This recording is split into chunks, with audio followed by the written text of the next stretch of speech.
Shalom. Bagaimana kabarnya hari ini? Luar biasa, karena kita punya Tuhan yang luar biasa. Saya percaya saudara yang datang hari ini orang-orang yang beriman, percaya kepada Tuhan. Amin. Kita tidak meragukan Tuhan, tapi yang namanya percaya itu nggak bisa hanya dibilang di mulut. Karena banyak orang berkata percaya, tapi hanya sedikit yang berani mempercayakan hidupnya kepada Tuhan. Saudara, kalau kita ingin mengalami berkat Tuhan, maka firman Tuhan berkata kita harus sungguh-sungguh percaya. Ya, tidak mudah saudara ya, tetapi ya ketika kita benar-benar sungguh-sungguh percaya, maka ada upah bagi orang yang percaya kepada Tuhan. Saya ingin kita baca dulu bersama. Mari kita buka Mazmur ya. Kita buka bersama Mazmur 62 ayat yang ke-8 saudara. Mazmur 62 ayat yang ke-8. Saya mengucapkan terima kasih buat Pak Samuel, ya Pak Gembala dan juga Ibu. Terima kasih buat kepercayaannya saya boleh ada di sini. 1 tahun yang lalu kita ketemu, nanti ketemu lagi tahun depan. Amin. Tidak terasa ya, tahun demi tahun kita lewati ya. Tuhan masih jagai, Tuhan masih pelihara, malah tambah gendut semua ya. Itu karena anugerah Tuhan saudara ya. Karena banyak orang pengen gendut, nggak bisa gendut. Bersyukurlah yang gendut seperti saya ya. Kita buka Mazmur 62 ayat yang ke-8. Firman Tuhan berkata ya, atau ayat yang ke-9 ya di Alkitab ya, karena beda ini ayat. Nah ini kita baca bersama dengan suara yang keras. 1, 2, 3. Percayalah kepadanya setiap waktu, hai umat, curahkanlah isi hatimu di hadapannya. Allah ialah tempat perlindungan kita. Katakan amin ya. Daud menulis Mazmur ini saudara, dia menguatkan hati ya bangsa Israel. Dia berkata percayalah kepadanya, percayalah kepada Tuhan. Dia bilang di sana ya, setiap waktu percayalah kepada Tuhan. Kita ini disuruh percaya kepada Tuhan, bukan hanya waktu hari Minggu di gereja. Bilang amin. Banyak orang itu ketika datang di gereja dicharge ya, tapi waktu keluar dari gereja ya, menghadapi kehidupan ya, tadi waktu nyanyi luar biasa di Tuhan, wah aku kuat, dahsyat, luar biasa. Ketika kita pulang menghadapi kehidupan ya, banyak yang imannya sudah menguap, tidak percaya lagi. Dan ayat ini firman Tuhan, Daud berkata percayalah kepada Tuhan kapan? Setiap waktu. Kita ini percaya sama Tuhan tuh enak. Orang yang percaya sama Tuhan tuh udah gak ada ketakutan. Amin. Ya, amin yang kenceng. Ya, kemarin saya naik pesawat ke sini saudara. Mungkin memang ada tipe-tipe pesawat ya, kalau naik itu dia mau masukin rodanya itu bunyi wung wung wung wung wung wung, kayak pesawat mau mogok. Bayangkan di atas udara ya, dia masukin rodanya bunyi wung wung wung wung wung wung. Ya pasti semua kan langsung mukanya tegang saudara, takut. Tapi orang yang percaya pada Tuhan, saya tidur aja, mati hidup di tangan Tuhan. Enak gak percaya sama Tuhan? Makanya sungguh-sungguh kayaknya nih muka-mukanya belum muka percaya setiap waktu. Masih banyak pergumulan, masih banyak pemikiran, masih banyak pertimbangan. Beberapa waktu yang lalu saya bawa grup ke Israel ya, 116 orang. Terpaksa ditutup pendaftaran karena sudah penuh. Ya, karena saya tidak mau beda pesawat dengan yang lain. Jadi tutup sudah. Banyak yang masih mau daftar nggak bisa ikut lagi yang berikutnya. Dulu pertama 125 orang, kemarin 116 orang. Ditutup ya, tiba-tiba ketika sudah mendekati harinya ya, suami saya bilang, saya ini ada kelebihan 5 orang nih di bisnis kelas lagi. Bisnis kelasnya habis, sudah ke booking semua. Jadi gimana? Ya ini 5 ini harus terpaksa berangkat sendiri pakai pesawat yang berbeda. Atau saya bilang balikin aja lah duitnya lah. Lalu ditanya ke mereka, Bu, Pak, ini kita ada kesalahan nih dari pihak travel. Ternyata 5 orang nih nggak dapat tempat di bisnis kelas, sudah penuh. Ya di booking semua saudara bisnis kelasnya. Terus Bapak Ibu kita kembalikan duitnya, nggak mau. Kita dari awal sudah daftar loh. Suami saya bilang sama saya, gimana nih say? Mereka nggak mau dibalikin. Tanya ke travelnya, bisa tapi pakai pesawat lain, berangkat sehari sebelumnya. Terus gimana saya? Coba tanya, Bapak Ibu mau nggak berangkat sehari sebelumnya? Ya kita mau berangkat kapan aja mau, yang penting sama Bu Dedi. Saya tuh bilang sama suami saya tuh kan sudah bilang ya, saya tidak mau pisah pesawat sama peserta, sama suami saya. Jadi gimana? Ya udah, ya suami saya bilang, please saya temenilah 5 orang ini ya, please lah, daripada kita kacau semua ini, kamu mengalah lah, nanti aku bersama dengan yang 100 ya 11 orang, kamu temani yang 5 orang ini. Ya sudah, akhirnya saya mengalah ya. Istri itu harus selalu, nggak ada istri yang jawab suami, mengalah. Kayaknya suaminya penuh dengan curcol ya, sambil liatin istrinya, mengalah. Saya berangkat saudara. Ya, saya tuh tidak mengerti. Saya bilang gini, Tuhan, semua yang terjadi itu pasti ada maksud Tuhan. Kenapa saya Tuhan suruh berangkat duluan? Saya masih marah loh, sampai sehari sudah mau berangkat aja, besok saya tuh muka saya cemberut. Suami saya bilang, say, enggak apa-apa lah berangkat duluan. Saya bilang, saya tuh enggak mau pisah sama kamu. Enggak apa-apa saudara, sudah menikah lama harus tetap bucin. Bucin sama suami sendiri, sama istri sendiri enggak apa-apa dong. Jangan bucin sama suami orang, bertobat. Bucin sama istri orang, bertobat. Tapi suami saya bujukin saya, enggak apa-apa, kita cuma pisah 1 malam loh, besoknya kita ketemu loh. Ya wes, saya berangkat saudara. Akhirnya kami dapat 1 hari berhenti di Muscat. Muscat itu kota yang indah, negara minyak, negerinya putih, semuanya bersih, nggak ada sampah. Wah, kita nikmati 1 hari jalan-jalan di Muscat. Besoknya kami harus ke bandara untuk melanjutkan penerbangan ke Jordan. Saya telepon suami saya sudah siap kalian rombongan? Sudah, ini saya sudah di bandara. Gimana semua check-innya? Luar biasa, mantap. Iya, puji Tuhan, tidak ada kendala. Iya, dadah sayang, nanti ketemu ya. Iya, bye-bye ya. Biasa aja. Suami saya itu terbang dari Jakarta menuju ke Muscat, itu 8,5 jam perjalanannya. Saya hanya 3 jam dari Muscat ke Jordan, 3,5 jam. Jadi ketika saya landing, saya sudah gini, ya ini nggak bisa WA-WA-an sama suami karena dia lagi di pesawat, saya harus menunggu. Waktu saya landing, tiba-tiba HP saya bunyi, ting. Suami saya gini, kita nggak jadi terbang.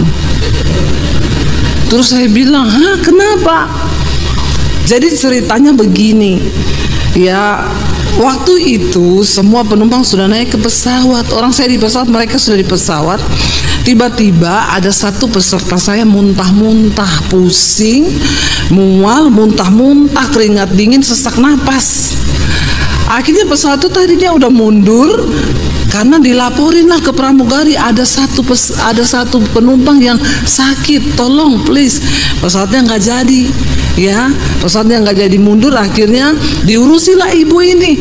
Ya, Bu, gimana? Dipindah ke bisnis. Yang peserta 1, ibu belum mundur dulu ya ke belakang biar dikasih yang sakit. Siapa tahu dia cepat sembuh.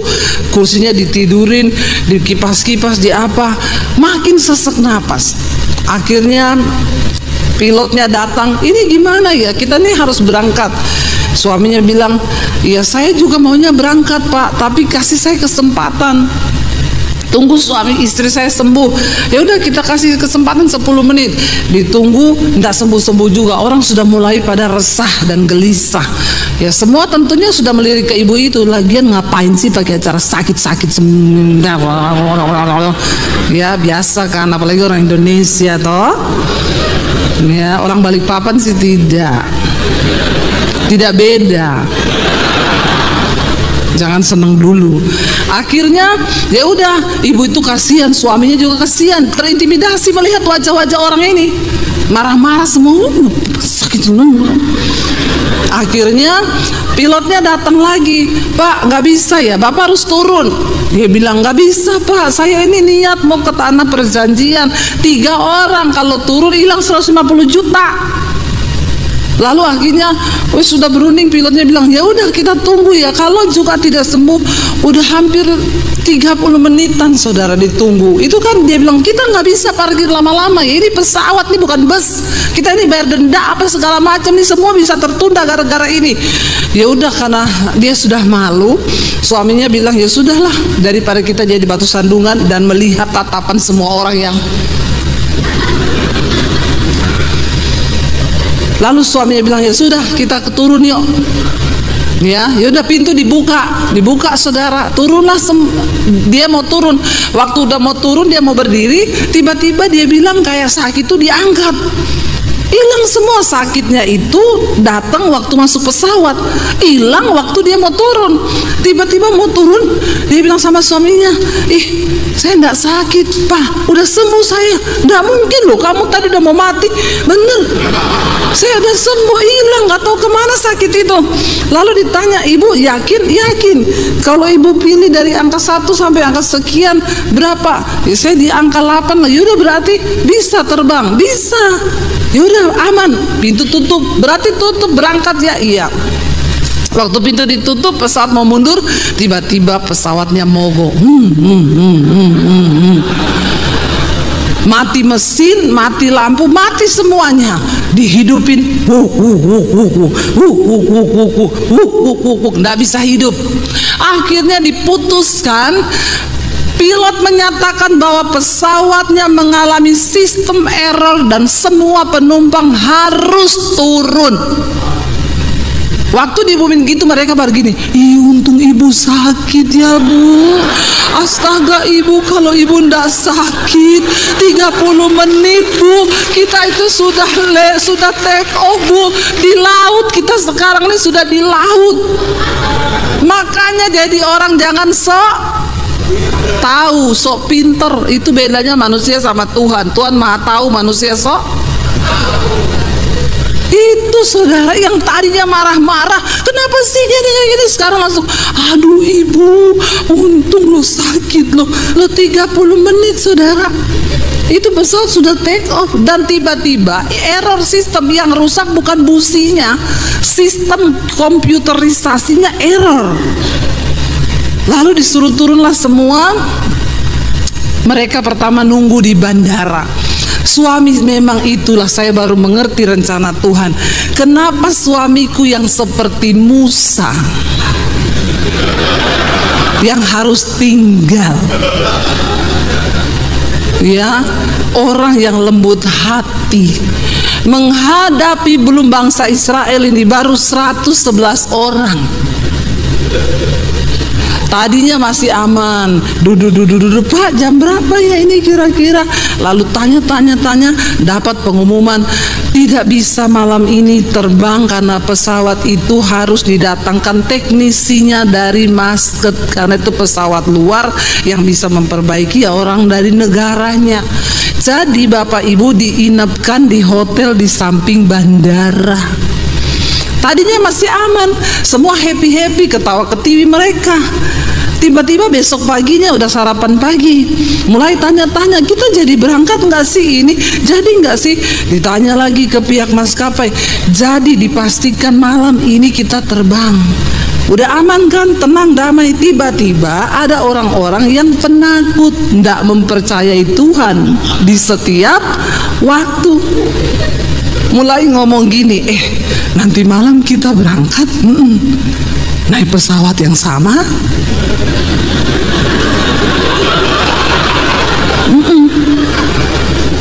Berarti kan ini pesawat baru diperbaiki, kan error sistemnya. Kita perbaiki komputer aja kadang nggak 1 kali jadi, masih bisa mati lagi. Ini pesawat loh. Kamu mau jadi uji coba? Berangkat pakai pesawat rusak? Yang tadinya orang-orang ini nggak ada yang takut, happy-happy. Saudara lihat nih ya, lihat ya, cara kerja iblis itu masuk lewat pendengaran. Apa yang engkau dengar, ya itu bisa mempengaruhi imanmu.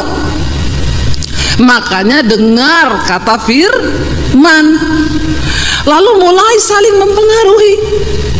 Oh ya, oh loh, pesawat rusak.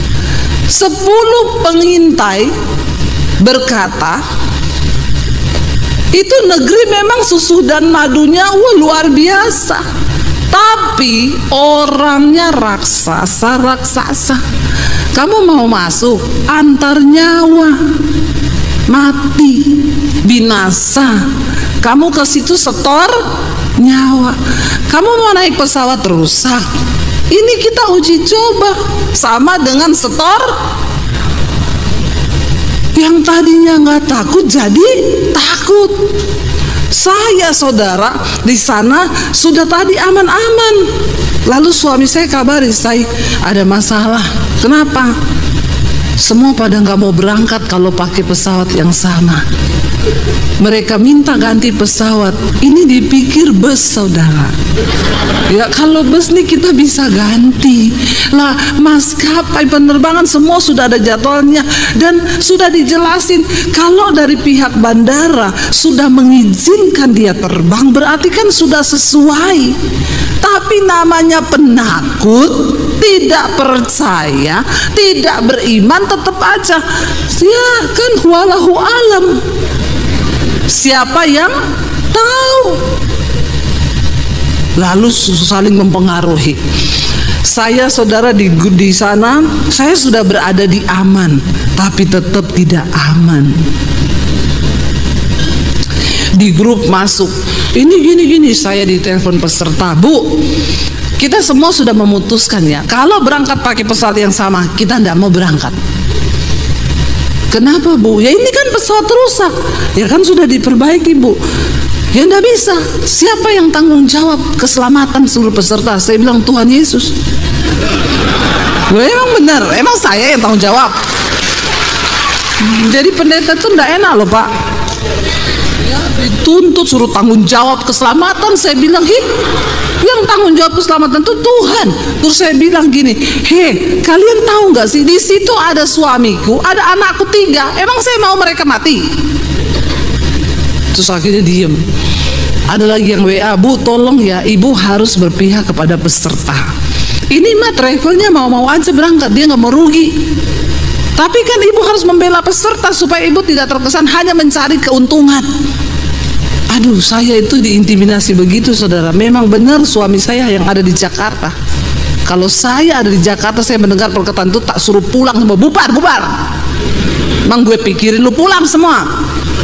Tapi Tuhan tahu loh, makanya ya saya itu ditaruh di aman. Karena kan ibu-ibu itu lebih cepat ini kan.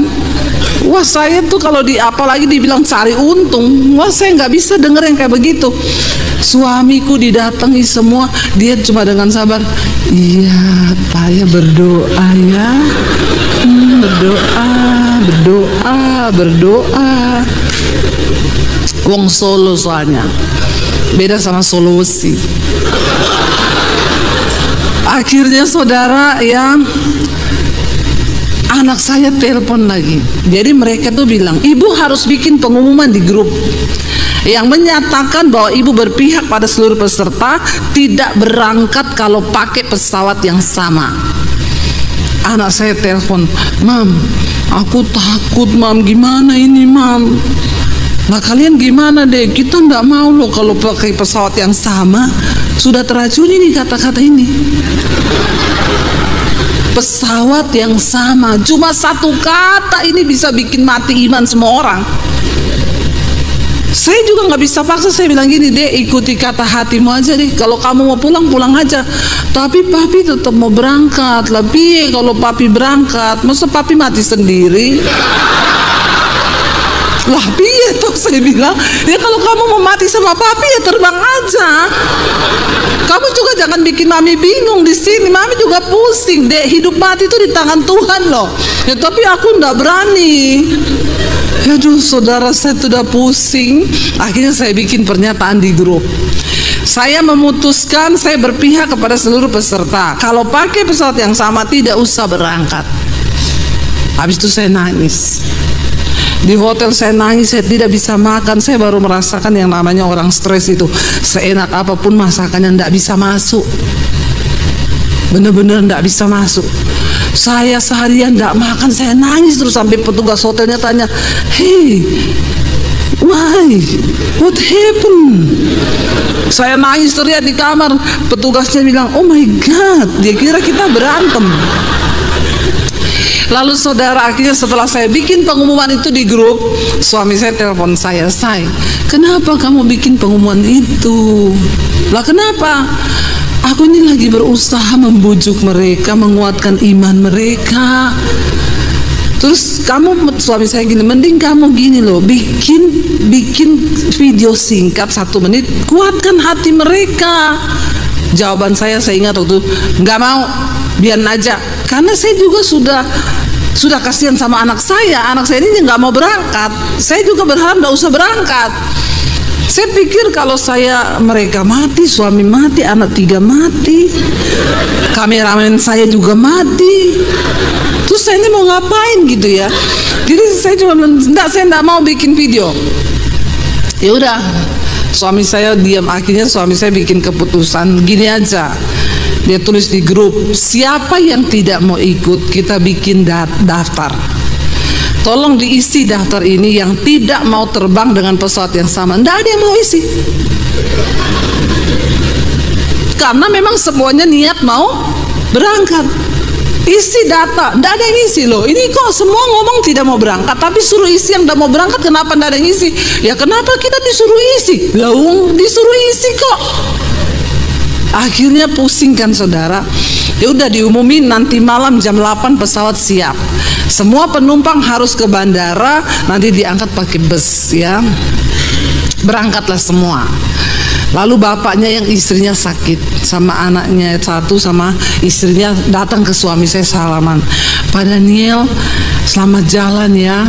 Saya kesini hanya mau ambil bagasi." "Loh kenapa Pak?" "Saya tidak ikut terbang Pak." "Pak, istri Bapak kemarin Bapak disuruh turun tidak mau.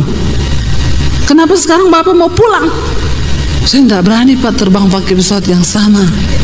Terus kata suami saya, "Pak, kalau kita mau jatuh dari kemarin tuh sudah jatuh, istri Bapak tidak sakit. Kenapa Tuhan bikin istri Bapak sakit? Karena kita ini sudah diluputkan Pak. 30 menit sudah Tuhan luputkan. Jadi kenapa Bapak mau mundur?" "Saya tidak berani Pak Daniel, saya hanya mau ambil bagasi saya." Suami saya bilang, "Saya doain Bapak boleh nggak?" Dia cerita sama saya, "Ibu tahu waktu saya didoakan Pak Daniel, begitu Pak Daniel amin, kayak ada roh yang dicabut dari dalam jiwa saya Bu.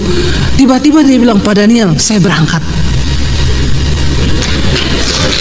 Ya, jadi kalau ada di antara saudara yang hari ini takut, hubungi suami saya.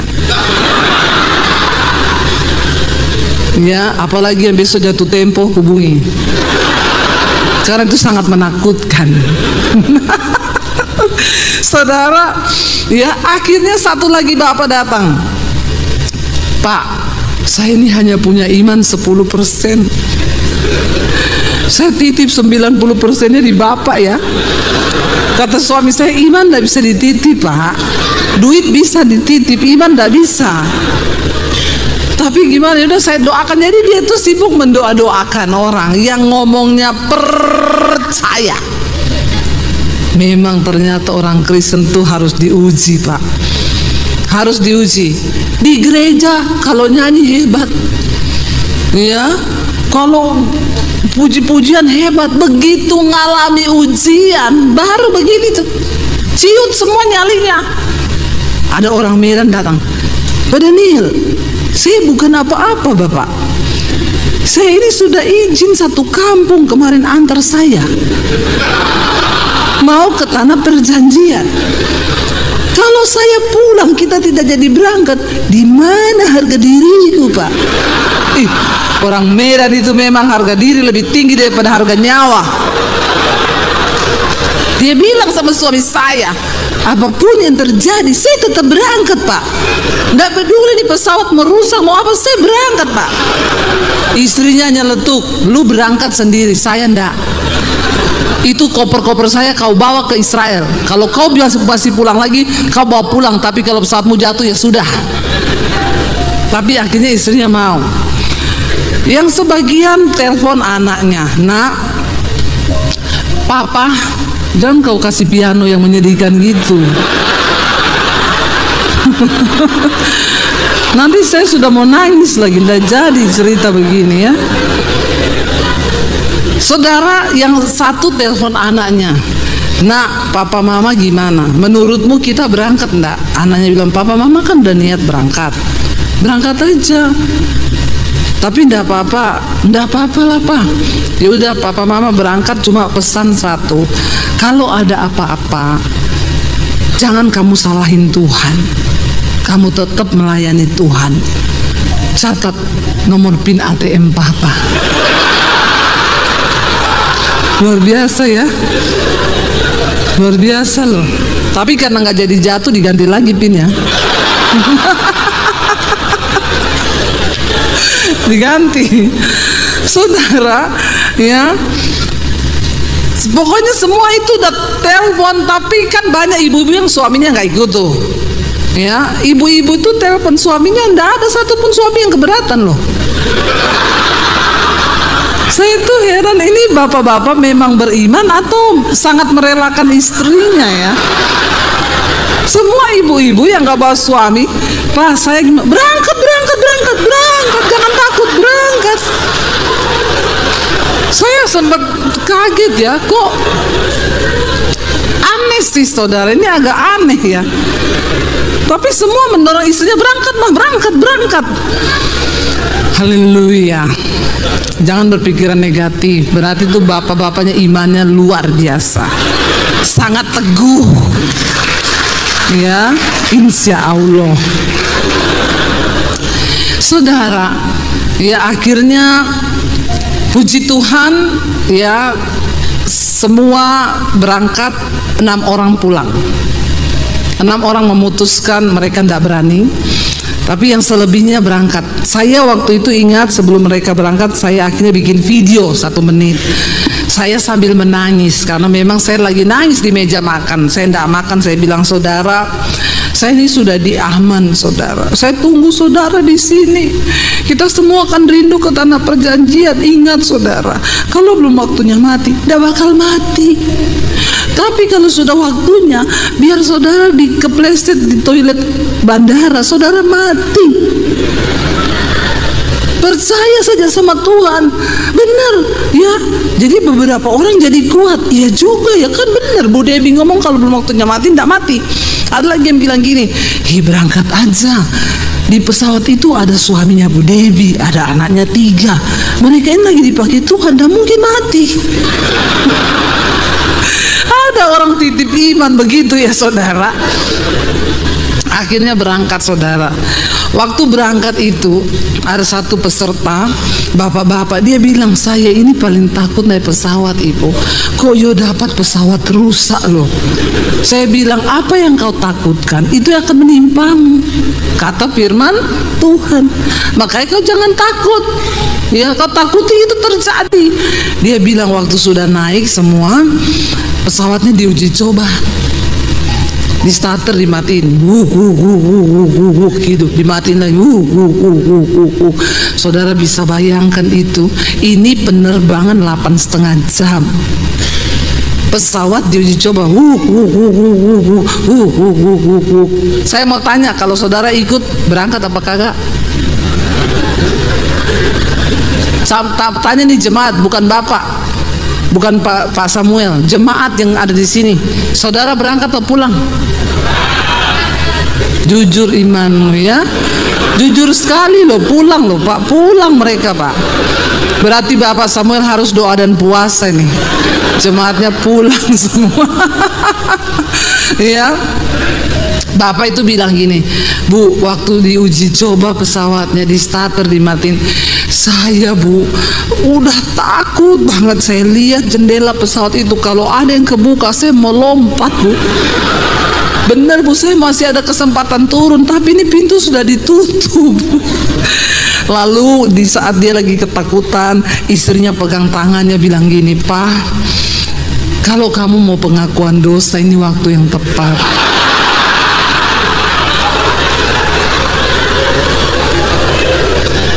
Gak apa-apa, ngaku saja sama saya. Ini waktu yang paling tepat. Terus saya bilang, jadi Bapak sudah pengakuan? Untung belum Bu. Karena lebih menakutkan perkataan istri saya ini daripada keberangkatan. Ini lebih horor ini. Ya, ngomong pengakuan dosa, sama-sama mati Bu.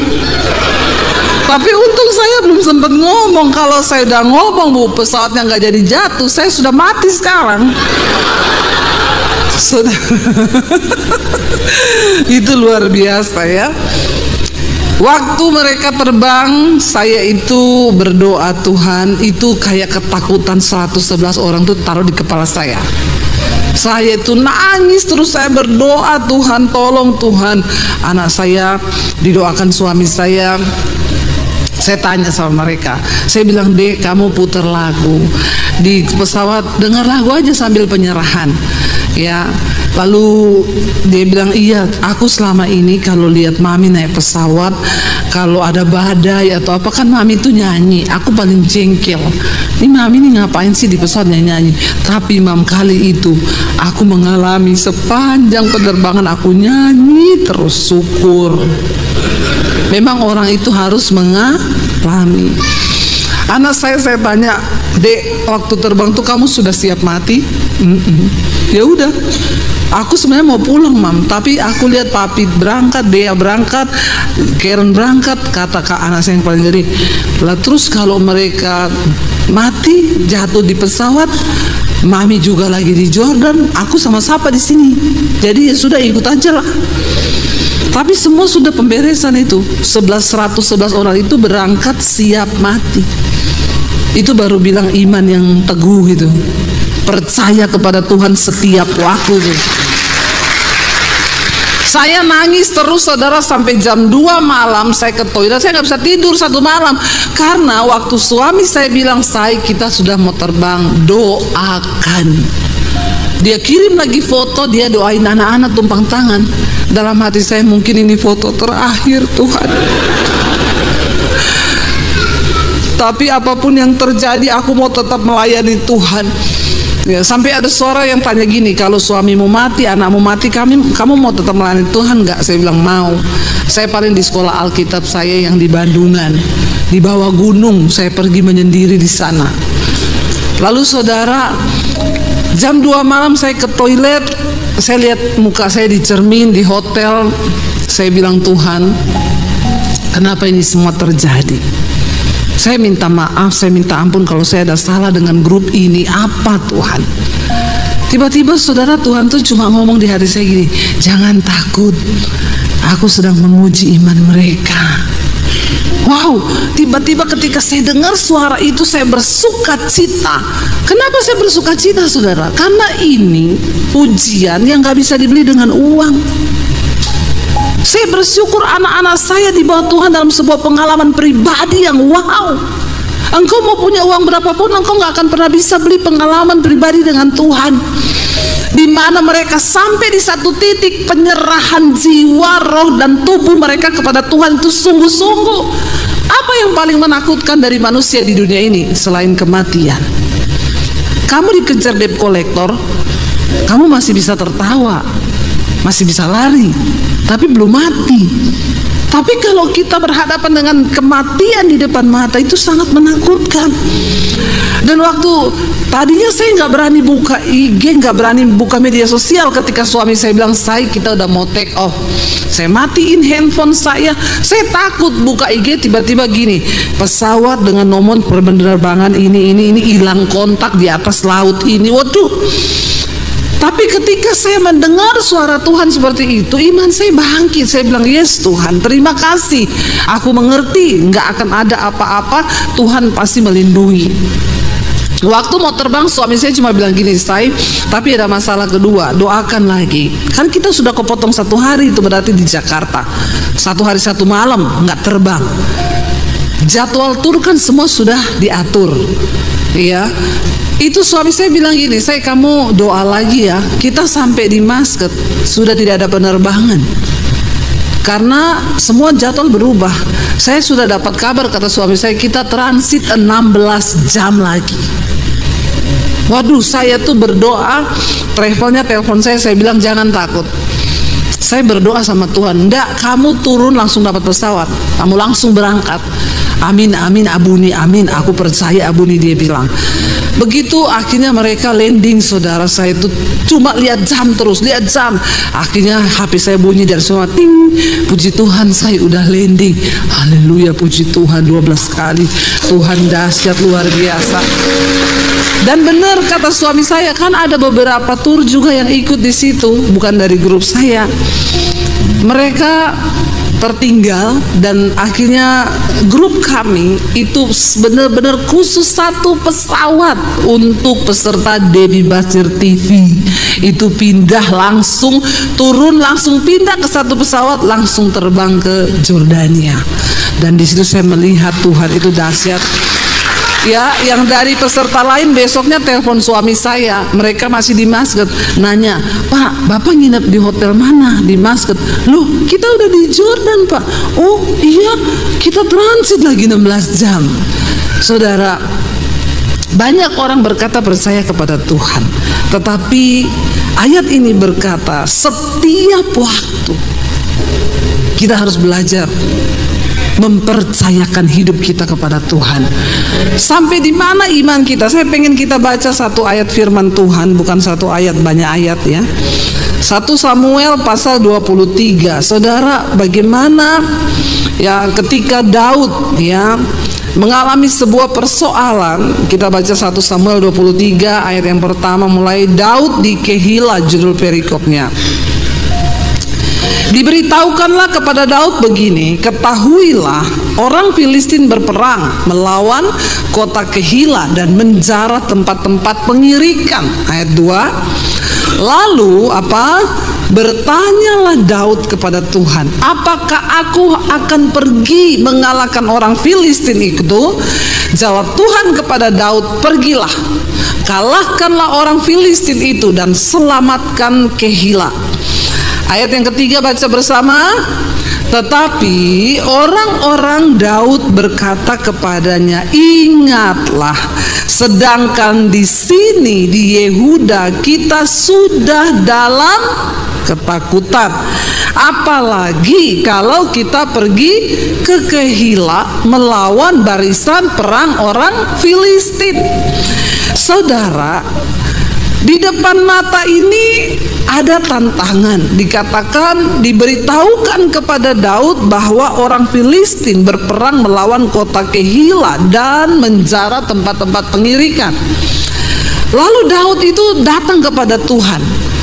Dia bertanya, Tuhan, apa yang harus aku lakukan? Apakah aku harus pergi untuk mengalahkan, berperang melawan orang Filistin?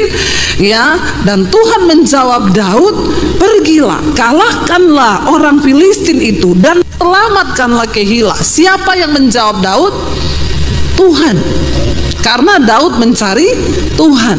Daud datang kepada Tuhan, bertanya kepada Tuhan, dan Tuhan menjawab dia. Tuhan bilang, pergi, kamu harus pergi untuk mengalahkan mereka.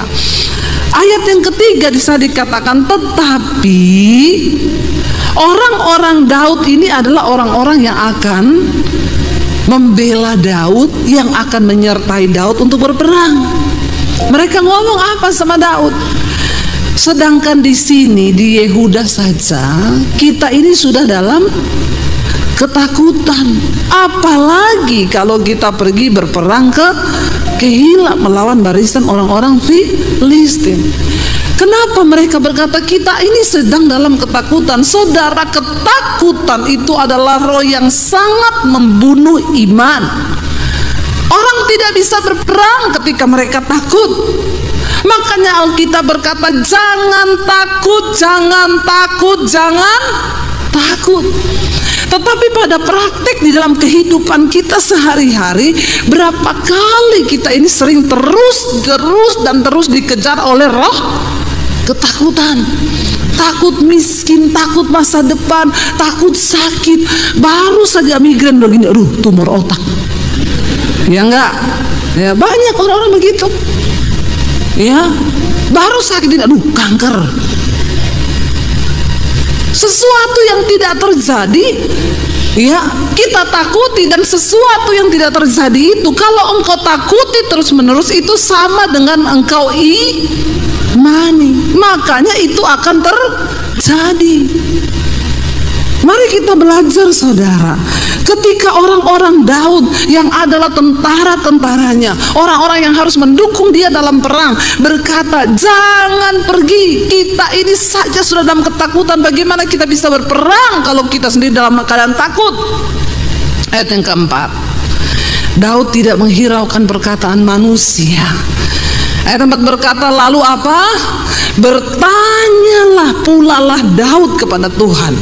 Waktu dia mendengar apa kata manusia, dia datang lagi kepada Tuhan, karena dia tahu Tuhan yang sudah menyuruh dia untuk pergi. Bertanyalah pula dia kepada Tuhan, ya. Dia datang lagi, maka Tuhan menjawab dia, firman-Nya apa? Bersiaplah, pergilah ke Kehila, sebab aku akan menyerahkan orang Filistin itu ke dalam tanganmu. Saudara bisa membayangkan bagaimana perasaan Daud? Dia mendengar suara Tuhan suruh dia pergi, tapi dia mendengar orang-orang di sekelilingnya yang melemahkan imannya dan berkata, kita ini sudah takut, nggak mungkin lu menang. Karena kita semua dalam ketakutan, nggak ada kekuatan. Orang yang takut pasti lemah. Orang yang takut tidak mungkin bisa berjuang. Orang yang takut tidak akan mungkin bisa meraih kemenangan. Tapi Daud lebih mempercayai kata firman Tuhan. Saudara, hari ini apa yang kau percayai? Makanya Daud bisa berkata, percayalah kepada Tuhan setiap waktu. Jangan punya iman yang on off, on off, on off. Hari ini takut, besok percaya, hari ini takut, besok. Bagaimana kita bisa melihat mujizat Tuhan ketika sekelilingmu tidak mengizinkan engkau untuk percaya? Keadaanmu, keuanganmu, apapun membuat engkau sudah tidak berdaya. Percayalah pada perkataan firman Tuhan. Jangan pernah engkau meremehkan firman. Sebab Alkitab berkata, Tuhan tidak pernah menarik kembali. Setiap perkataan yang sudah keluar dari mulutnya pasti akan tergenapi, dan firman itu akan melakukan apa yang Allah suruhkan kepada dia. Katakan amin. Yes. Jangan takut, saudara. Jadilah orang yang sungguh-sungguh percaya. Kenapa Daud bisa mengatakan, menulis Mazmur itu? Percayalah kepada Tuhan setiap waktu. Ya, Tuhan bilang maju, karena aku yang akan menyerahkan orang Filistin itu ke dalam tanganmu. Daud tahu bukan dia yang berperang. Daud tahu bukan anak buahnya yang berperang. Ketika Tuhan yang menyerahkan, maka dia hanya akan melihat saja. Jangan ukur kekuatanmu hari ini. Kita nggak punya kekuatan apa-apa. Mungkin engkau berkata, nggak mungkin saya usaha. Saya mau usaha apa? Saya mau bisnis apa? Saya nggak punya modal. Tuhan punya begitu banyak pintu yang tidak terlihat. Tapi dia mau lihat imanmu. Dia mau lihat percayamu kepada dia. Hormati Tuhan, jauhi dosa, hidup dalam kekudusan dan kebenaran. Engkau akan melihat pertolongan Tuhan.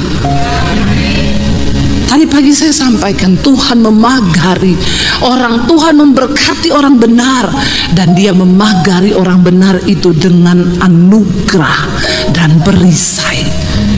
Saudara, waktu kita sungguh-sungguh menjadi orang benar, percaya kepada Tuhan, dia bilang dia berperang. Ayat 5 berkata begini, kemudian apa? Pergilah Daud dengan orang-orangnya ke Kehila. Daud harus menentukan pilihan. Walaupun orang-orang ini melemahkan dia, tapi mereka harus mengikuti Daud sebab dia pengambil keputusan atas bangsa Israel. Dikatakan di sana, lalu pergilah dia dengan orang-orangnya ke Kehila. Ia berperang melawan orang Filistin itu. Dihalaunya ternak mereka, ditimbulkannya lah kekalahan besar di antara mereka. Demikianlah Daud menyelamatkan penduduk Kehila. Ketika Abiatar bin Ahimelek melarikan diri kepada Daud ke Kehila, ia turun dengan membawa efod di tangannya. Kepada Saul diberitahukan bahwa Daud telah masuk ke Kehila. Lalu berkatalah Saul, Allah telah menyerahkan dia ke dalam tanganku, sebab dengan masuk ke dalam kota yang berpintu dan berpalang, ia telah mengurung dirinya. Saudara, Daud saat itu sedang dalam pelarian dari kejaran Saul. Makanya orang-orangnya bilang kita ini sudah dalam ketakutan. Ketika Daud masuk ke Kehila, bagi Saul itu sebuah perangkap. Saul bilang, mati kau. Dengan engkau masuk ke Kehila, itu artinya Allah sudah menyerahkan Daud ke dalam tanganku, sebab dengan masuk ke kota itu yang berpintu dan berpalang, ia telah mengurung dirinya. Satu resiko yang sangat besar bagi Daud untuk mengambil sebuah keputusan. Tapi Daud belajar mempercayai kata firman Tuhan. Apapun itu di depanmu, saudara. Dikatakan di sana ayat 8, maka Saul memanggil seluruh rakyat pergi berperang ke Kehila dan mengepung Daud dengan orang-orangnya. Ketika diketahui Daud, ayat 9, ya, ketika diketahui Daud bahwa Saul berniat jahat terhadap dia, berkatalah ia kepada Imam Abiatar, bawalah efod itu kemari. Ya, berkatalah Daud, Tuhan Allah Israel, hambamu ini telah mendengar kabar pasti bahwa Saul berikhtiar untuk datang ke Kehila dan memusnahkan kota ini oleh karena aku. Akan ku diserahkan oleh warga-warga kota Kehila itu ke aku ke dalam tangannya. Akan datangkah Saul seperti yang telah didengar oleh hambamu ini? Tuhan Allah Israel, beritahukanlah kiranya kepada hambamu ini. Jawab Tuhan, ia akan datang. Daud tanya, apakah Saul akan datang? Tuhan bilang, iya, dia akan datang. Ngeri nggak saudara? Kematian di depan mata Daud. Karena Tuhan bilang, iya, Saul pasti akan datang.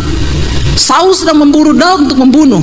Kemudian bertanyalah Daud, akan diserahkankah oleh warga-warga kota Kehila itukah aku dengan orang-orangku ini ke dalam tangan Saul? Firman Tuhan apa? Akan mereka serahkan. Tambah takut lagi enggak? Ini yang ngomong Tuhan loh. Iya, Saul akan datang. Iya, dan engkau akan diserahkan. Ya, dikatakan di sana, lalu bersiaplah Daud dan orang-orangnya, kira-kira 600 orang banyaknya. Mereka keluar dari Kehila dan pergi kemana saja mereka dapat pergi. Apabila kepada Saul diberitahukan bahwa Daud telah meluputkan diri dari Kehila, maka tidak jadilah ia maju berperang. Saudara, ya, mendengar perkataan Tuhan itu lebih penting daripada engkau mendengar perkataan orang. Apa yang terjadi? Daud maju dan benar, dia mengalahkan, dia merebut kembali kota itu, menyelamatkan Kehila. Dan Saul pergi, Daud bertanya, Tuhan, apakah dia akan datang? Iya. Akan diserahkan? Iya. Jadi kamu cepat keluar. Makanya Daud mengambil keputusan. Saudara, ketika engkau sungguh-sungguh mempercayai Tuhan, dia Tuhan yang akan menuntun langkah-langkah hidupmu. Dia akan menjadi perisai bagimu. Dia Tuhan yang tidak akan pernah meninggalkan orang-orang yang sungguh-sungguh belajar percaya dan setia kepadanya. Karena itu Daud tulis di Mazmur 62 ayat 9 tadi. Coba kita balik ke sana, kita baca sekali lagi. Mazmur 62 ayat 9. Percayalah kepadanya setiap waktu, hai umat, curahkanlah isi hatimu di hadapannya. Allah ialah tempat perlindungan kita. Ketika engkau takut, apa yang harus engkau katakan? Curahkan isi hatimu kepada Tuhan. Daud belajar mencurahkan isi hatinya kepada Tuhan. Jangan curhat kepada manusia.